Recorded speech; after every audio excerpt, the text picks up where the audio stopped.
Une autre chose que j'ai remarqué, alors que nous sommes en couple, qui est source de tristesse en amour, c'est parce qu'on n'arrive pas à surmonter la routine de tous les jours. Bien aimé, la vie là est faite de routine. Peut-être que tu n'as pas remarqué, mais je vais te le dire. La vie est faite de routine. Regardez même la semaine, regardez les années. Il n'y a jamais rien de nouveau. Lundi, mardi, mercredi, jeudi, vendredi, janvier, février jusqu'à décembre. Ça ne change pas. Dans ta vie également, il y aura tout le temps de la routine. Tu vas te réveiller le matin, lundi, tu pars au travail, mardi, tu pars au travail, après tu manges, tu reviens, tu es fatigué, tu dors, patati patata. Les mêmes choses se répètent encore, encore, encore, encore, encore. Et l'une des choses qui fatigue les couples, c'est que quand ils se mettent ensemble, quand ils commencent à vivre ensemble, ils souffrent du syndrome de ne pas surmonter la routine. Je vais trouver le nom après. On n'arrive pas à surmonter la routine. On se dit, avant, quand on était copains, c'était chic, on faisait ça, on faisait ça. Mais c'est vous les mêmes là, quand vous vous mariez là, vous devenez droit comme ça. Vous ne voulez pas vous amuser. Vous ne voulez pas envoyer une certaine créativité. Vous ne voulez pas envoyer des choses qui vont vous rendre chic. Vous partez seulement au travail, venez vous dormir, partez au travail, venez vous dormir. C'est toute votre vie là, ça. Avant là, c'était chic parce que vous pouvez quand même partir à la plage. Avant là, vous partiez nager ensemble. Avant, vous partez au restaurant. Avant, vous causez ensemble au téléphone pendant des heures. Mais quand vous vous mariez là, vous commencez par vous regarder vous tous. Et dans la tête, on dit, l'autre va faire.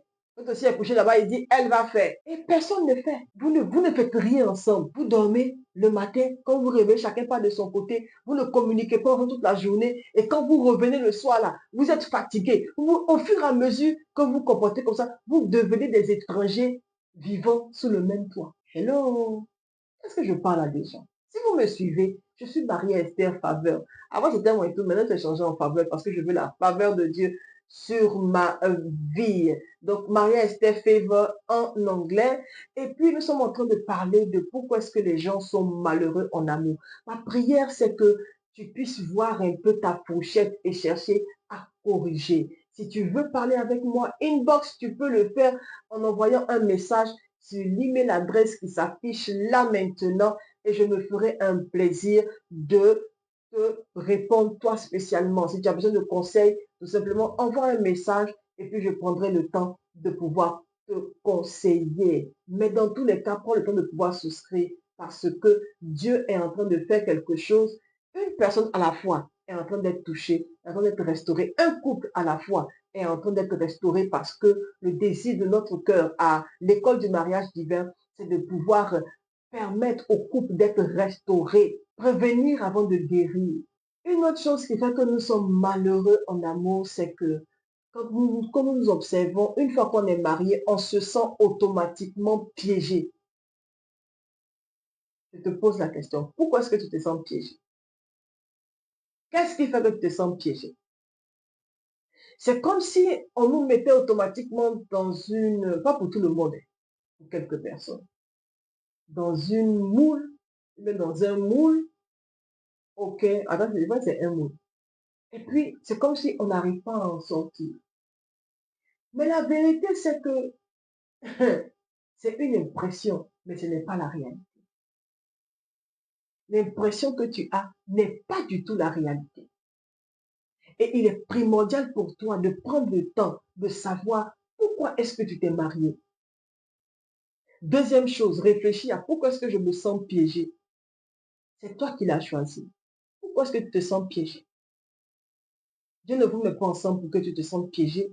C'est une œuvre du diable afin que tu te sentes étouffé et pas épanoui. Une dernière chose, alors que nous sommes en train de nous séparer, l'une des raisons que j'ai pris le temps de pouvoir noter, c'est que les gens n'aiment pas le sexe de leur conjoint.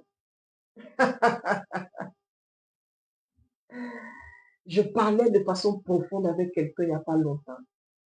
Et je lui disais, il y a beaucoup de femmes qui souffrent dans leur ménage. Pourquoi? Parce qu'elles ne supportent pas le sexe de leur mari. Et ça, on ne veut pas en parler. Parce que c'est trop profond. On ne peut pas en parler. Parce que c'est trop profond. parce que c'est trop intime. Mais la Bible nous dit qu'il n'y a rien de nouveau sous le soleil. Tu n'as pas touché au sexe, tu n'as pas goûté au sexe, tu n'as pas vu. Maintenant, tu te maries à la lune de miel, tu vois que ce que tu vois là-bas, là, tu n'aimes pas. Que faire? Du coup, parce qu'on ne s'extériorise pas pour en parler, on voit qu'il n'y a pas d'issue et on commence maintenant à être troublé dans nos pensées. Et chaque fois que notre mari vient vers nous pour être béni, on souffre, on pleure dans le secret. Est-ce qu'il n'y a pas une solution? Il y a une solution. Pourquoi ne pas en parler? Il y a des personnes qui ont subi ça.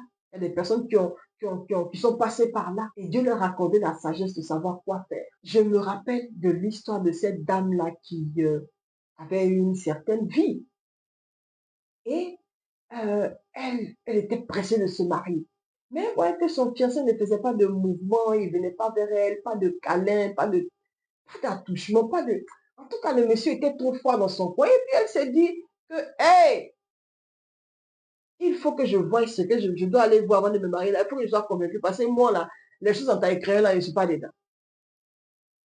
Tu as bien compris. Les choses en taille crayon, en stylo, là, je ne suis pas dedans. Elle aime ce qui est consistant.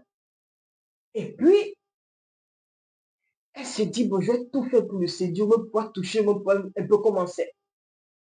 Elle fait l'effort de séduire le monsieur et tout ça.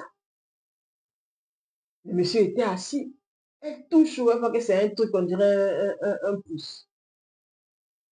Elle dit, mais hey, ça c'est quoi ça? D'abord, il insulte. Je n'aime pas les femmes qui sont comme ça. Je t'ai dit que tu n'es pas censé toucher et voir. En tout cas, il a bien insulté la fille. Et puis, elle lui a dit, tu peux tout me dire. Mais ça là, ce que je viens de voir là, c'est quoi? Et puis, il dit, c'est pas ce que tu vois. Hein. Je suis assis dessus. Donc, la soeur dit, ok, comme tu es assis dessus, je ne parlerai plus. Il n'y a pas de problème. C'est que ce que je vois là, c'est gros, ça me plaît. Le jour du mariage est arrivé. Voici maintenant, le monsieur doit sortir de la douche. Il va se laver, il ne sort pas de la douche. La sœur était excitée dans ses dessous chic. Elle dit, c'est ma nuit de gloire. Hey, le frère n'a qu'à sortir. Il dit, chérie, sors, je suis là et t'attends. Le monsieur ne veut pas sortir de la douche. Il sort. Voici sa chose au dernier pouce. Ça là. Non, c'est pas pour rire, hein, mais c'est juste que c'est l'histoire qui me fait un peu rire. On n'arrive pas à voir sa quéquette. Est-ce que tu comprends? On n'arrive pas à voir sa quéquette. Attends que je cache ça avant que quelqu'un ne puisse penser à autre chose. La dame qui dit, mais c'est quoi ça? Il dit, mais c'est ce que tu vois là. Elle dit, ça là, je ne peux pas. Ça va rentrer comment? Ça va me passer. Ça, c'est quoi? Bon, bref, elle a demandé au monsieur, tout découragé, il n'a pas trouvé une solution pour faire grossir, ce qui n'est pas mauvais. Hein? Le monsieur, difficilement a coopéré, mais il a parti trouver une pommade, on ne sait pas où, là, il a commencé à masser son sexe, on dirait, comment on appelle ça, mais en tout cas, il a commencé à masser son sexe 3 fois par jour. Il massait seulement. Au bout de 3 mois, ça a commencé à devenir un peu gros. Donc la dame était contente. La chose est devenue maintenant bien gros. Maintenant, vous savez quoi? La chose est devenue bien gros, là, maintenant, ça ne se lève pas. Oh. Ça ne se lève pas. Voici la dame maintenant. Elle dit, petit là même, ça s'est levé. Au moment où on peut même se débrouiller avec ça. Maintenant que c'est gros là, ça ne se lève pas. On s'en va où avec ça? Elle ne tenait plus. Sécheresse sexuelle. Et elle a dit au monsieur, elle n'est pas supportée. Elle veut satisfaire sexuellement. Elle veut avoir ses enfants. En tout cas, elle dit que le monsieur n'a qu'à l'expliquer ça à ses parents parce que elle va divorcer. Elle a fini par divorcer. C'est triste, mais le monsieur n'a pas été réel avec elle. Ça amène à la dernière chose. Quand nous bâtissons nos relations sur le mensonge, dans le mariage, nous ne sommes pas heureux. S'il avait montré son sexe dès le départ et dit que ah, ma chose là, c'est comme un pousseau. C'est ce que j'ai. Si ça te convient, on continue. Si ça ne te convient pas, on s'arrête. Mais il a menti. Et beaucoup sont malheureux parce qu'au début, ils mentent. Et après, quand la réalité les rattrape là, ça met tout le monde dans la tristesse. Et ça met tout le monde dans le regret. Il y a beaucoup de choses qu'on peut éviter si seulement on prend le temps d'être vrai avec nous-mêmes et avec l'autre. On a peur de quoi? Si la personne n'accepte pas, au moins on a été franc. Il y a des gens qui n'aiment pas les petits sexes. Il y a des gens aussi qui aiment les petits sexes. Mais à chacun sa pointure. C'est mieux de parler de certaines choses pour ne pas avoir à blesser l'autre dans le mariage. Je m'arrête là. Je vais continuer la semaine prochaine avec la troisième et la dernière partie de pourquoi est-ce que les gens sont malheureux en amour. C'était moi, Marie-Esther Faveur. N'oubliez pas de souscrire, de partager et puis de laisser des commentaires. Qu'est-ce que vous pensez? Qu'est-ce que la sœur là aurait bien pu faire? D'après vous, pourquoi est-ce que les gens sont malheureux? Donnez-nous un peu vos impressions et puis si vous avez des histoires à partager, partagez-les. Et à la semaine prochaine. Au revoir.